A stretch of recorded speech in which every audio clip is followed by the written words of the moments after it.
नमस्कार, मैं विकास सिंह और आप देख रहे हैं एक न्यूज 24। देखिए, आज 25 तारीख है और आज के दिन ही थोड़े देर में ही पासवान समाज और भीम आर्मी जो है विधानसभा का घेराव करने के लिए पहुंच जाएगी। लेकिन जिस तरीके से इस वक्त विवाद हो रहा है, पासवान समाज को एक दिन पहले ही सड़कों पर बिहार पुलिस के द्वारा पीटा गया था, उसको लेकर भी कहा जा रहा है कि ये सब कुछ चिराग पासवान और नीतीश कुमार के इशारे पर हो रहा है। आखिरकार पासवान समाज अपने हक के लिए सड़कों पर उतर रहे हैं, तो उन्हें कौन पिटवा रहा है? कौन वो नेता है जो पासवान समाज का हक को मारने की कोशिश कर रहा है और उनके आवाजों को कुचलने की कोशिश कर रहा है? हम तमाम मुद्दों पर बात करेंगे और बात करने के लिए इस वक्त हमारे साथ में राष्ट्रीय लोक जनशक्ति पार्टी के राष्ट्रीय प्रवक्ता देवजानी मित्रा जी हैं। आखिरकार मैम, पासवान समाज अब सड़कों पर उतरने लगे हैं, उन्हें पीटा जा रहा है, बुरी तरीके से पीटा जा रहा है और आज विधानसभा का थोड़े ही देर में घेराव की शुरुआत हो जाएगी। कैसे देख रही है आपकी पार्टी इस घटना को?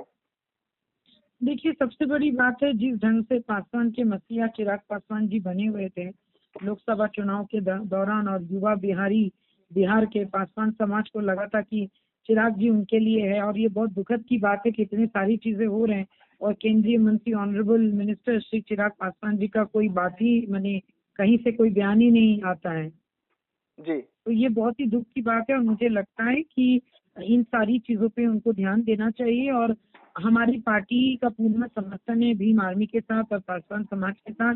कहीं से भी जो भी हेल्प और मदद बन पड़ेगा हम लोग जरूर करेंगे। जी मैम, आप लोग तो कह रहे हैं, आप कह रहे हैं कि हम हेल्प और मदद करेंगे, पशुपति पारस जी भी कह रहे हैं कि हम हेल्प और मदद करेंगे, लेकिन वो पासवान समाज जिन्होंने चिराग पासवान को मंत्री बनाया, केंद्र में उनको गद्दी पर बैठाया, वो चिराग पासवान नदारत है।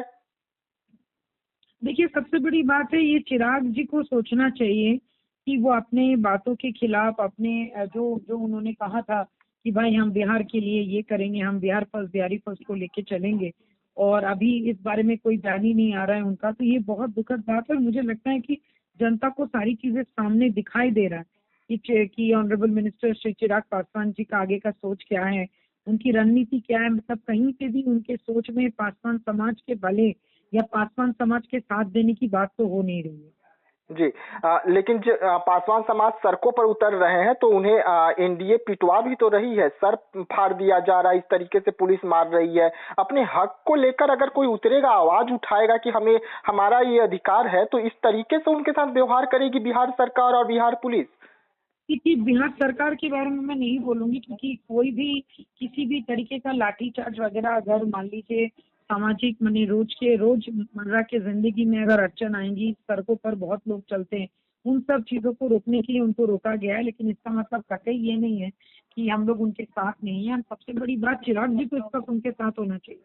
चिराग जी को उनके सारे मुद्दों को बात सुन के हमारे ऑनरेबल पीएम तक की सारी बातें उनको बताना चाहिए। और ये बहुत दुख की बात है कि वो इस वक्त मौन है और उनकी पार्टी के जितने भी लोग हैं वो लोग इस बारे में कोई बात ही नहीं कर रहे हैं। जी, लेकिन बिहार में अगर हम देखें तो इस वक्त पासवान समाज का सबसे बड़े दो चेहरे नजर आते हैं नेता में, एक चिराग पासवान और एक पशुपति पारस।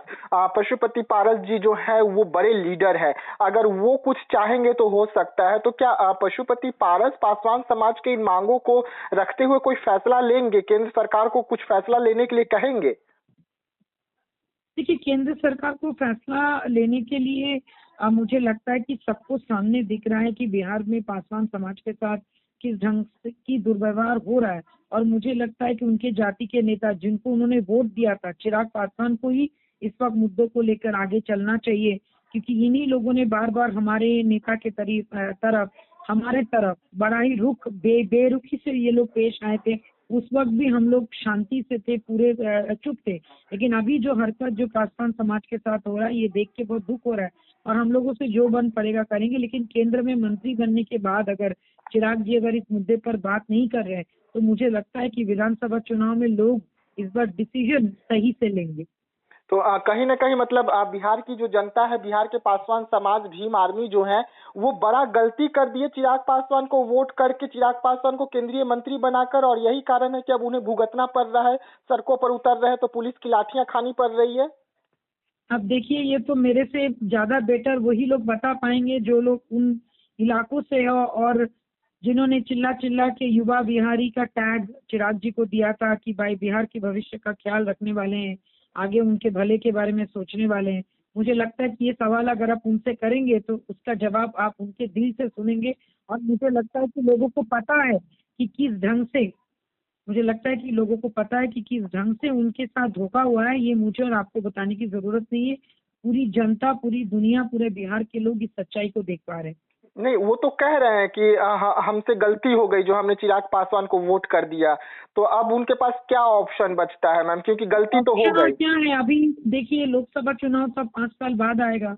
अभी उनके लिए इमीडिएट ये है कि भाई क्या कहते हैं, उनके जो भी मांगे हैं एक अच्छा से पत्र में लिख के वो लोग चिराग जी के पास जाएं और ऑनरेबल सीएम ऑफ बिहार को बताएं। और डेफिनेटली क्या कहते हैं, आई कैन अंडरस्टैंड कि वो लोग किस दौर से गुजर रहे हैं और उनके साथ हमारी पूरी तरीके से सहमति है। और हम चाहेंगे कि एक बार आके आप लोग पूर्व के केंद्र के मंत्री श्री पशुपति कुमार पारस जी के साथ भी मिले, शायद वही आगे का रास्ता आप लोगों को बता पाए।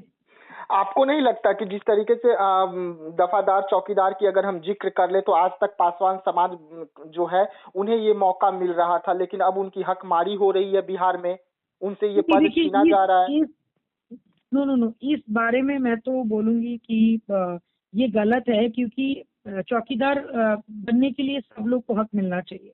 अगर इस मुद्दे पर अगर चिराग जी चुप है तो कहीं ना कहीं सबका साथ, सबका विश्वास और सबका विकास लेके हम लोग चलते हैं। हम लोग मोदी जी के नीति पे काम करते हैं। और पासवान समाज सिर्फ चौकीदार बनने के लिए नहीं बने, वो लोग आगे भी बहुत सारी चीजें कर सकते हैं। तो ये बहुत सारी चीजें हैं जो उनको सोचना पड़ेगा और लोगों को अपनी मांगे आगे सोच समझ के रखनी पड़ेगी, पासवान समझ के भले के लिए रखनी पड़ेगी।